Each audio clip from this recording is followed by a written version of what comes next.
Our first speaker today is Alexis Bylander from FRAC. Alexis joined FRAC in November of 2020, which was a really great time to be transitioning into a new role for sure in the world. You can ask our executive director, Mallory Rush, about that. In this role, she serves as a resource for state advocates lobbying on behalf of healthy school meals for all legislation. Alexis has extensive experience with grant management, advocacy campaigns, specifically around the federal nutrition programs and tobacco prevention. She holds a BA in political science from Concordia College, an MS in public policy and management from Carnegie Mellon University, and served as a Bill Emerson National Hunger Fellow with the Congressional Hunger Center. So Alexis, I should be sharing your screens, your slides now, and you just let me know what you need. Great. Well, hi, everyone. I'm so happy to be here because I love talking about healthy school meals for all, and there is so much momentum and exciting work being done around this topic. Like Sarah said, I work for the Food Research and Action Center, commonly referred to as FRAC, and we lobby on behalf of the federal nutrition programs, and I work specifically on school breakfast and school lunch. Next. Oh, yeah, there we go. Okay.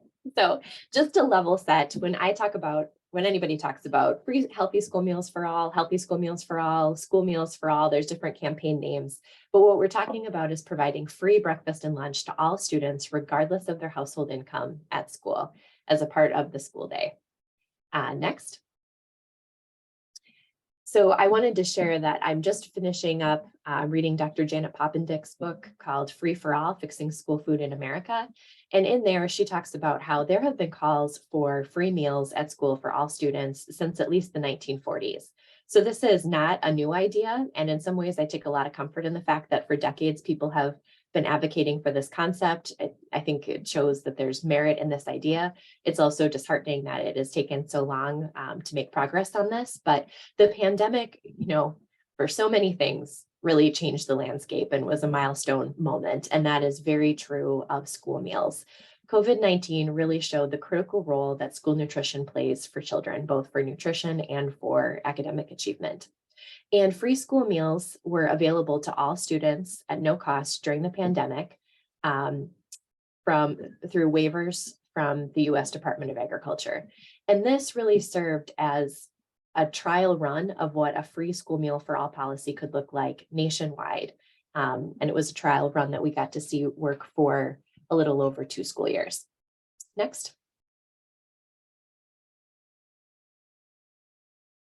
So early last year, FRAC did some polling and found that 63% of voters nationwide support legislation that would make free school meals for all permanently available to students.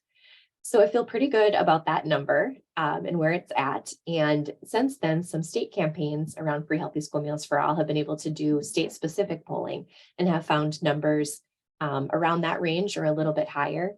And one state took a poll of just parents and found it to be much higher, which intuitively makes sense to me that parents would be more in touch with what's happening in the school environment and the benefits of meals for kids.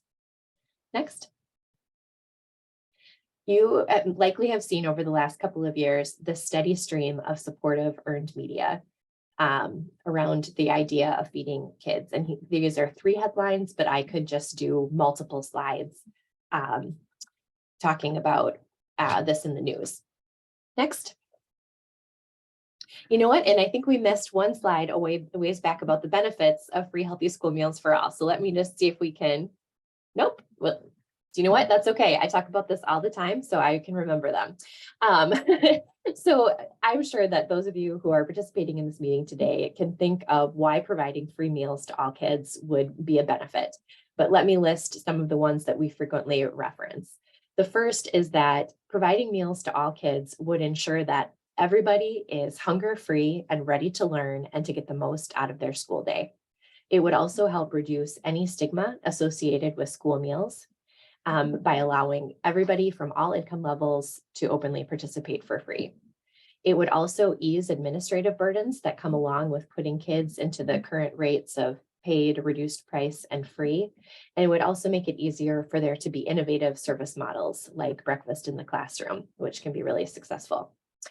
Okay, so now moving to, I wanted to touch a little bit on community eligibility, community eligibility provision, which I think Madison is going to talk about too. So I will just talk about it briefly. But this is something that came out of legislation in 2010, and it allows high poverty schools across the country to serve free breakfast and lunch to all students without applications and regardless of household income. And they're able to do that by identifying students that are categorically eligible for free meals based on their participation in programs like SNAP and TANF, and then qualifying students for meals that way. And what's interesting is before the pandemic started, over 16 million children attended community eligibility schools, and about 1 in 3 schools were serving free meals through community eligibility or CEP. So really a large chunk of schools are already providing free meals. So when we talk about healthy school meals for all and campaigns, we're really talking about just bringing everybody to where 1/3 of schools already are. Next slide.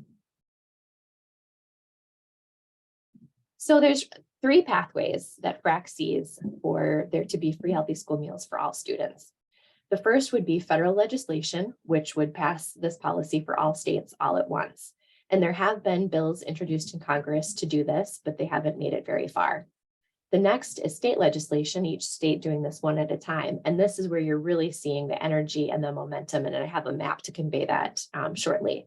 And then the third option would be to keep passing incremental steps at the state or federal level, such as expanding the community eligibility program provision to include more students slowly until we got up to 100% coverage. Next. So this is a map that is forever changing, and I love it because it really shows the action around this issue. So if you look at the states that are in blue, California, Colorado, and Maine, they have permanently passed healthy school meals for all policies.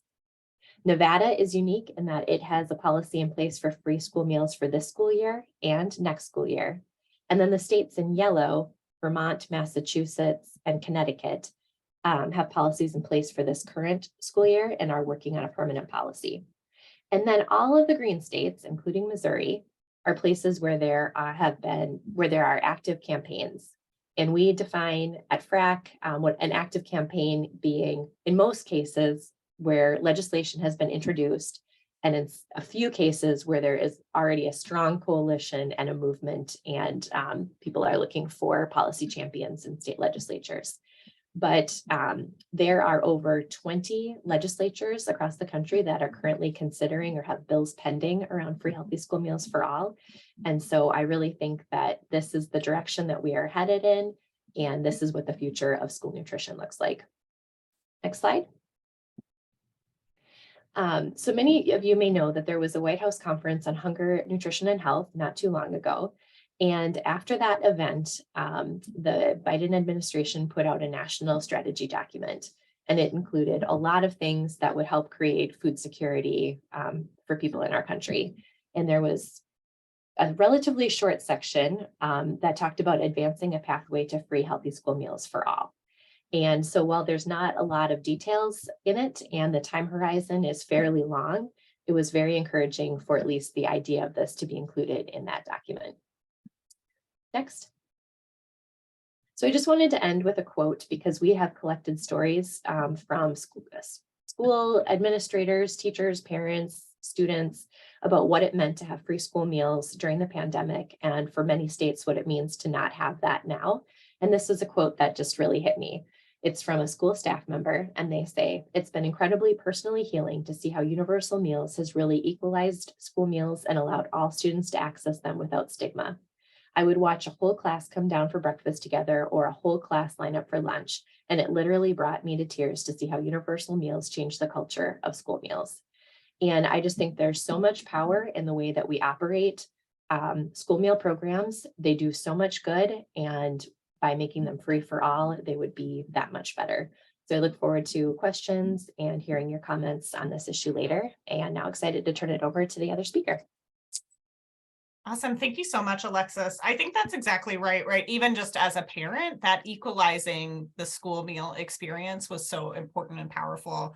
It's crazy to me how early that like sort of otherism starts in schools and how meals are really intimately connected to that as well. So I appreciate that, Alexis, and look forward to hearing from you more when we come around to questions in just a little bit. I'm going to turn it over to Madison Eacret, the Policy and Advocacy Coordinator at Operation Food Search. She works with the Operation Food Search public policy team and stakeholders to ensure the successful implementation of projects and supports the advancement of the organization's policy agenda. She assists in research to inform policy recommendations that address barriers to food security, as well as maintains advocacy communications to build a network of grassroots advocates. Prior to joining OFS, Madison was a research assistant with Harvard University's Department of Sociology, studying retirement policies at colleges and universities across the country. Her background includes experiences as a legislative aide to a state senator and a research intern at Hunger Impact Partners, where she managed an app for kids to locate free summer meals and assisted in the development of a scholarship program to reduce the stigma of teens accessing free and reduced priced meals. Madison holds a Bachelor's of Arts in Political Science and a Bachelor of Science in Sociology of Law from the University of Minnesota, Twin Cities. She's volunteered at the Thomas Dunn Learning Center after school program in St. Louis. In her free time, she enjoys traveling, roller skating, and spending time with family and friends. And I'm with you right up until the roller skating thing there, Madison. My ankles are not, they couldn't do it, I don't think. So, Madison, thank you so much. Take it away. Well, thank you. Thanks for having me. And I really appreciate all the information that Alexis provided on the context of school meals when it comes to Missouri and how we're situated in this much larger conversation that's happening on the national level. But when we come down to it, we're seeing a lot of the progress happening within states and seeing a lot of the momentum happening within state legislation and some of those incremental changes, which is one of the things that we focused on when it came to a report that we were working on, which happened to have some pretty good timing with the state legislation in the 2023 legislative session, sorry. So first we'll start it off with just, when it comes to Missouri, why are school meals so important? And we know that 1 in 6 children in Missouri are experiencing food insecurity. So we also, in the connection with the pandemic, understand how important it is for students to have access to meals, and where they get them is through schools. And so when meals are available through schools, we know that there's reduced household food insecurity. So it's not just the impact on those students, but it goes further within their own households when they can access food at school. And then school meals improve health outcomes of students and their school performance, which just makes sense. And you can see how what the distribution of food insecurity is across the state by county in that graphic on the left. So we know it's both an urban and rural issue across Missouri. Every county has food insecurity. You can see that there's no county that has a 0% level of food insecurity. So it is everywhere across the state. And then we can go to the next slide. So when it comes to school meals, one of the things that we're also trying to do is just do some education on what the basics are when it comes to school meals. We see a lot of legislators just not quite understand what the community eligibility provisions are and what does it actually cost. So here is a breakdown of some of those more in the weeds details, but they really do make a difference because on the national level and even within the states, some of these provisions are what we're seeing move the needle. So the community eligibility provision, right now, schools who have 40% or more of students who qualify for free or reduced meals through the direct certification, so meaning that they qualify for programs like SNAP, WIC, TANF, or others, are directly certified for free or reduced price meals in their school districts. And like Alexis said, that is one way that states are trying to influence their school meal access is by looking at that percentage of students that are eligible. So if, you can decrease the amount that have to be that are required to be eligible, then that increases the amount of schools and districts that could provide school meals for all. So that's one way. And then another thing that's important to note is what the levels are for those who are eligible and what kind of reimbursements the schools are getting. So unlike some of the other programs like WIC, which has a cap at 185% of the federal poverty guideline, free school meals is at 130% or below. So you see some of the inconsistencies and why it gets a little complicated for folks who are applying for various programs and who have eligibility, that it's not the same across all programs. And so one thing that advocates have, mentioned a lot in the national conversation is bringing up that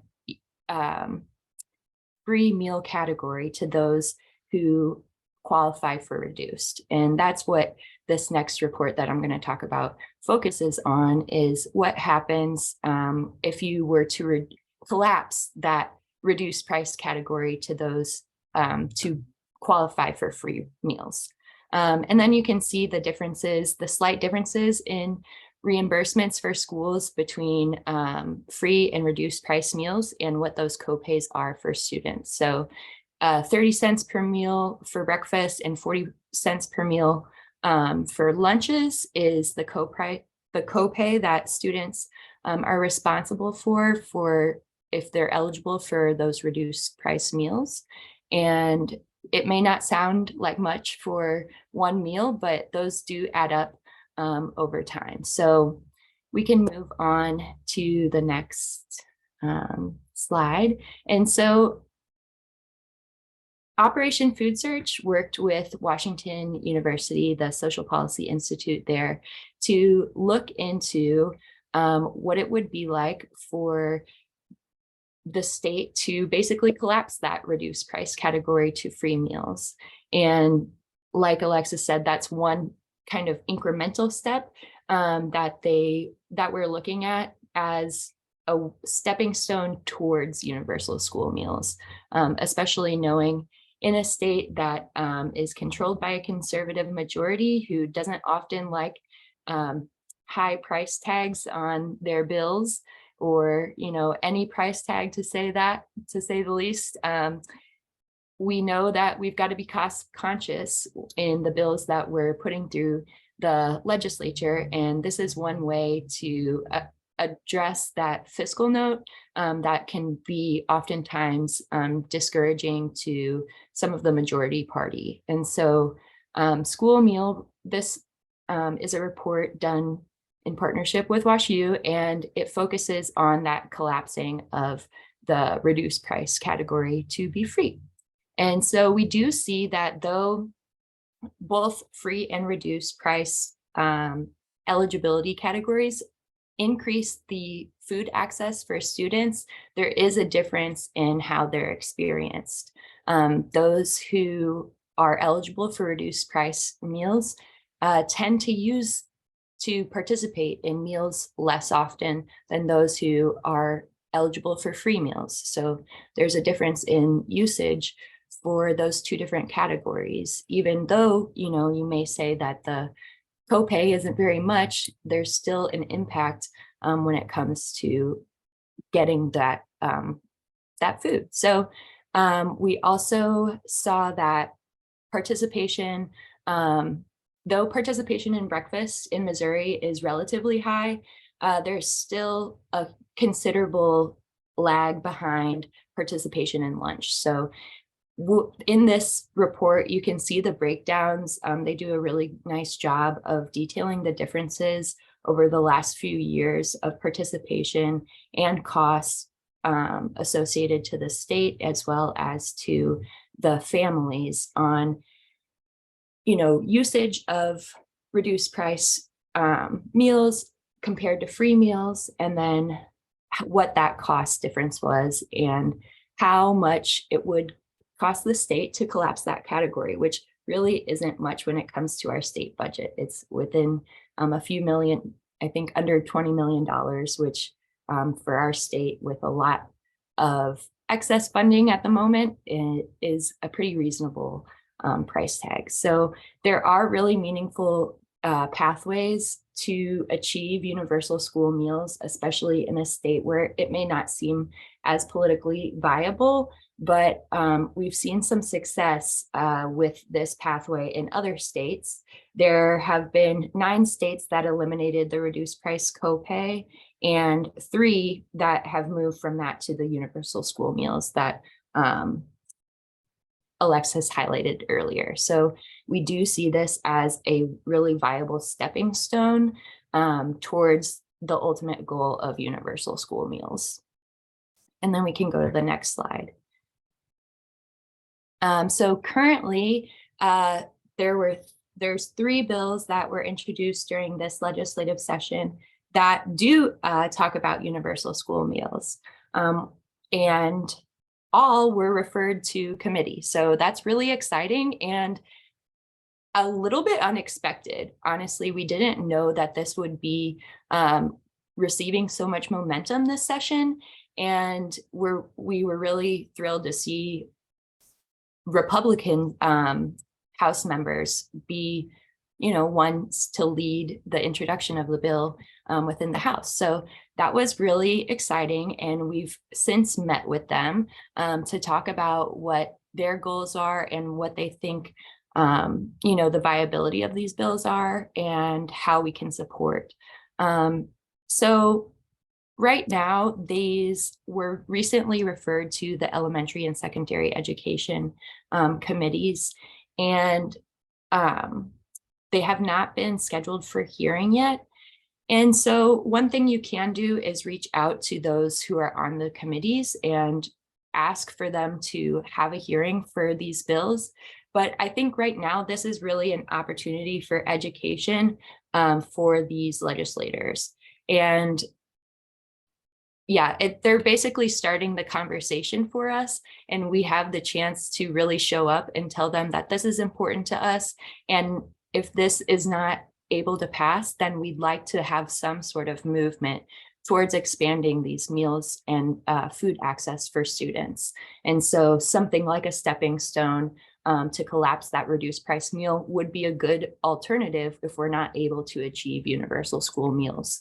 So this is really like the first step and the first time we've seen these bills introduced in the Missouri legislature. So it's a really exciting start and a jumping off point to dive deeper with these legislators and educate them on what it means to provide school meals and also how important it is to expand that access. So one of the things that I will note, like some of the bills that are introduced right now are pretty vague, like the bill by Brian Seitz, it's just a couple of sentences saying that all students should be served a free school meal for breakfast and lunch. So there is a lot of room for fleshing out these ideas, for having the conversations, and for really trying to come together and create some understanding of what this would look like and the impact that it would have, because these ideas are pretty big and pretty vague at the moment coming from the legislators. So I think it's a really great opportunity for folks like us and who are interested in food security to get engaged and have these kinds of conversations with legislators, talk about how meaningful it is and what we can do to either stair step or to get all the way there. And I think we can, yeah, that's pretty much all I have. But if there's, if anybody's interested in that report that we have on the reduced price meal category, I'm happy to send it to you. Right now, we don't have it posted to our website yet, but we're working on getting that all up and out there. But in the meantime, I'm happy to email it to whoever's interested. Awesome. Thank you so much, Alexis and Madison. Now is plenty of time for some Q&A questions about these programs or policies or things that you might want to know. I'm going to get us started. I am coming fresh off of a PTA meeting with my child's school. My youngest is in kindergarten, and so I feel like I'm starting all over. My oldest will be a senior next year, so it feels very different. Things are different now than they were, 12 years ago when he was getting started. So one of the things we talked about is that we are a Title X school. We receive these extra funds for rural and low-income schools, but we are not a free and reduced school. Do you know offhand any idea of how that changes, right? Like, what is the number that we need to be a Title X school versus like why we don't have that 40% free and reduced price designation? Like, it feels to me like they should be related somehow. And you all may not know that answer, and that's fine. But in the meeting, that was my question, and they didn't have that answer either. So I just feel interested, right? How could we be how can we be that marker for a low-income school, but not also qualify for that free and reduced lunch waiver? I don't really know off the top of my head. I'll pass it to Alexis in case she knows. But if anybody else has more information, they will. Yeah, unfortunately, I don't, but that's a great question. Maybe someone in this meeting does know, or we could look into it.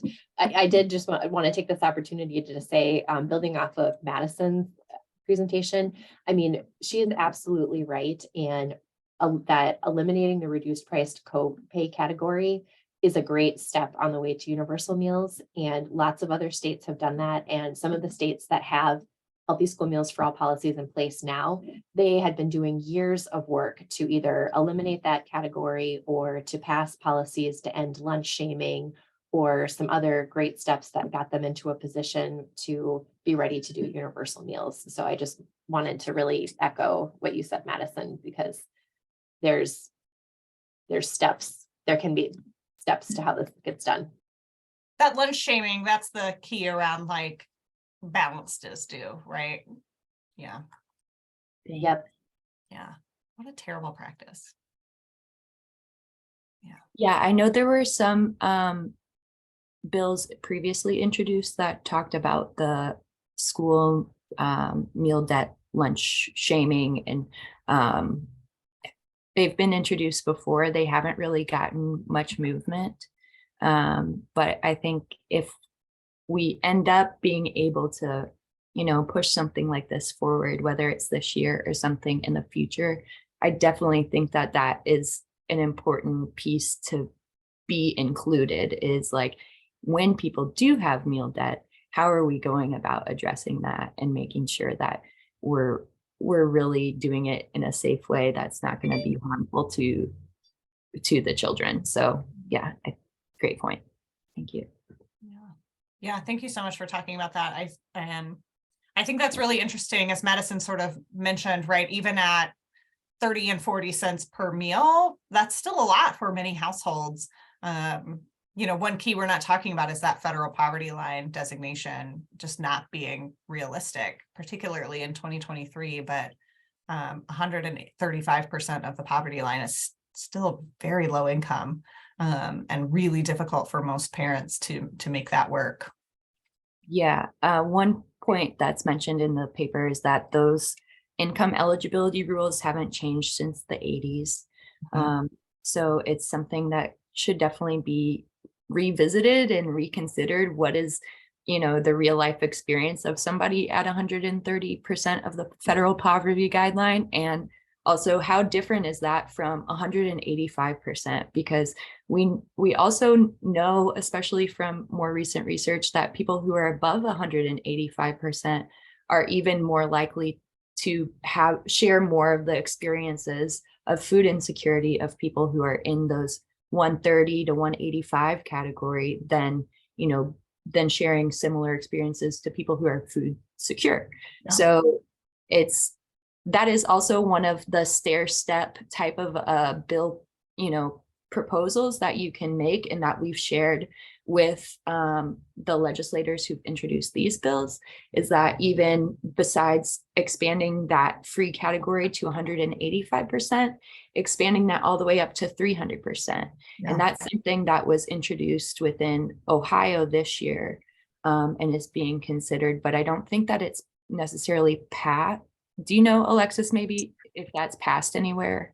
I don't believe, not in Ohio, but Oregon passed a policy like that a couple of years ago, right before the pandemic started. So there's definitely a precedent for that. Yeah. Yeah. So there, and I think in Washington state, there was something more targeted at the K through third grade level. And then there has been another state that incrementally over years reduced that reduced price copay by 10 cents per year. So in order to phase in that kind of collapse. So there are different policy levers to make sure that, you know, what is introduced can be fiscally balanced and over time phase in. And there's different things that can, you know, basically be leveraged to eventually achieve it. Makes sense. Yeah, absolutely. We're working with lawmakers around some bills that would lessen the benefits cliff, and this seems like a place that this could absolutely be folded in, right? Our hope is that that level ends up at 300% of federal poverty line right now, though they have capped it at $75,000 per year, which can seem like a lot. And then you're a single mom with 2 or 3 kids, and it's not enough, you know, in this economy. So. Yeah, Sarah, to your point earlier, I just wanted to note, I mean, there are a tremendous number of families that are in the paid category that are struggling to provide meals to their kids. Yeah.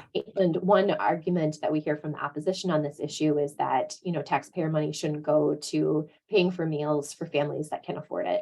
But even families in the paid category, high up in the paid category, we don't always know what's happening in those households. There can be physical illness, mental illness, medical bills. I mean, just a gamut of things that you don't see in the free and reduced priced lunch application.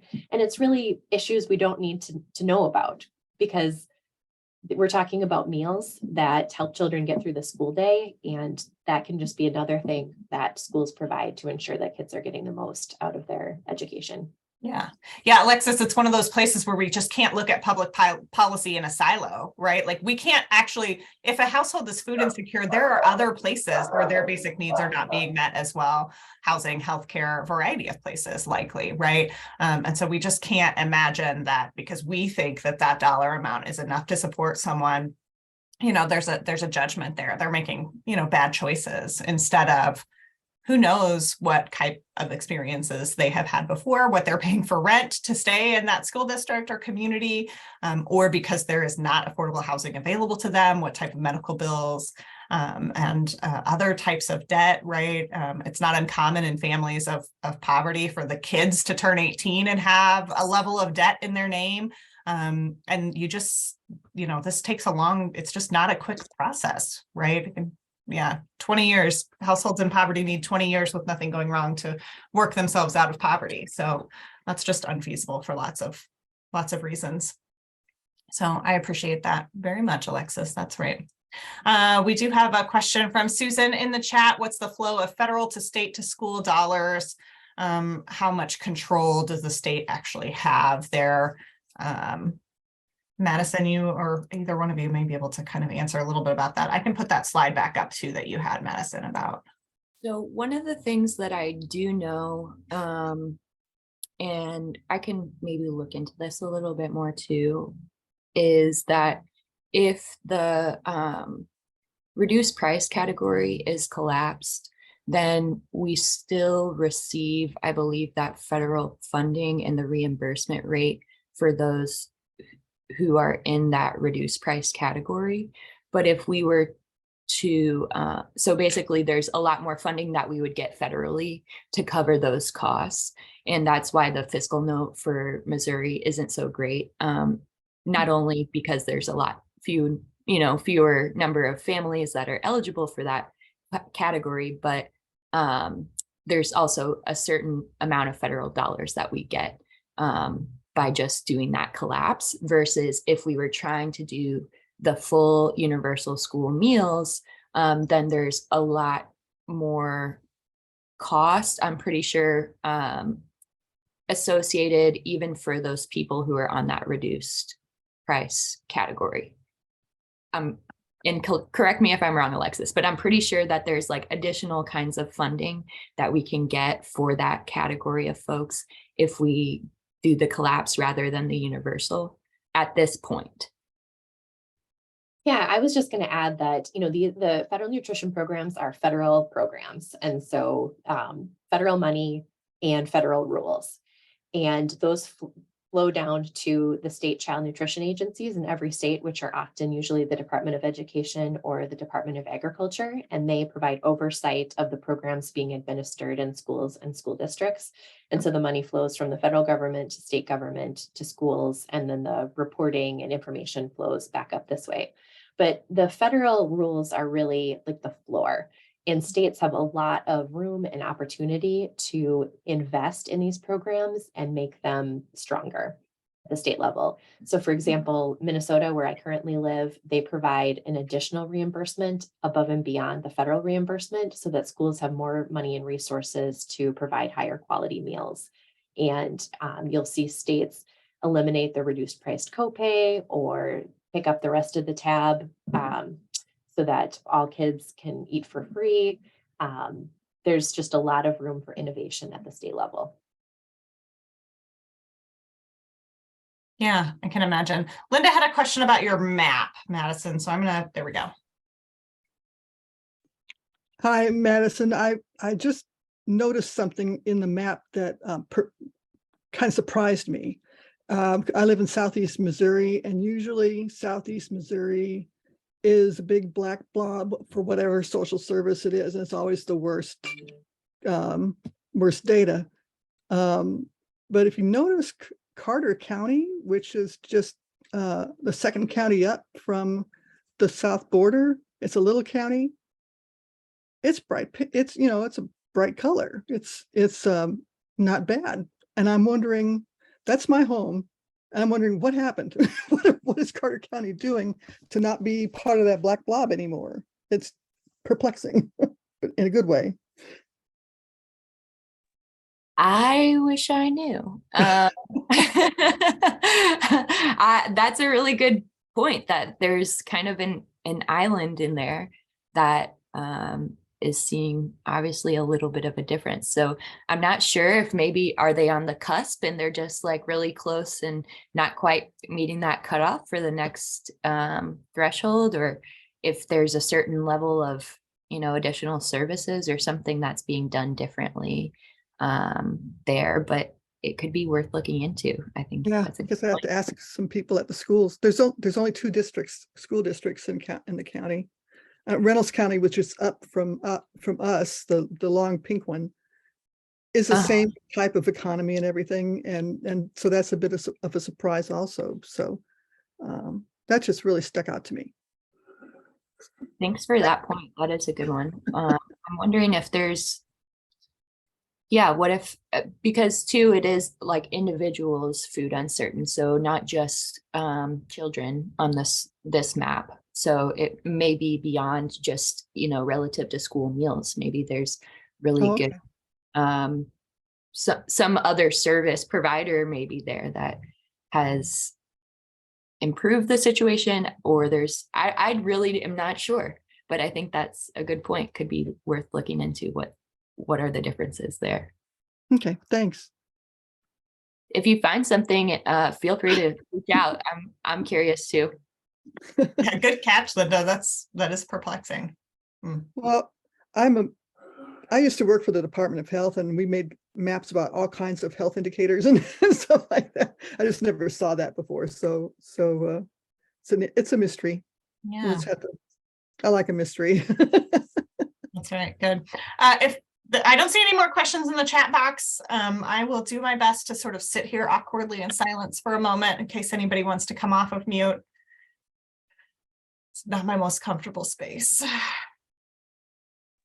I'll just say I got a couple emails, folks sending me their emails to follow up with the report, and I'll be sure to do that after this too. Yeah, Madison, if you'll send it to us, I'll make sure to have Amber include that in our follow-up email. We'll send out the recording, we'll send out the slides as well today. And I also have a one-pager that's like the school meal basics that includes this information that are on my 2 slides about, CEP and this that I can include for you too.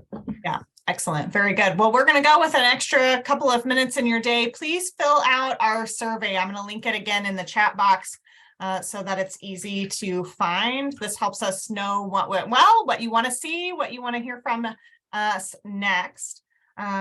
We also, of course, have our 3 coalitions we would love to have your participation in, including our Food Security Coalition, which is meeting the 2nd and 4th Fridays at 9 o'clock right now.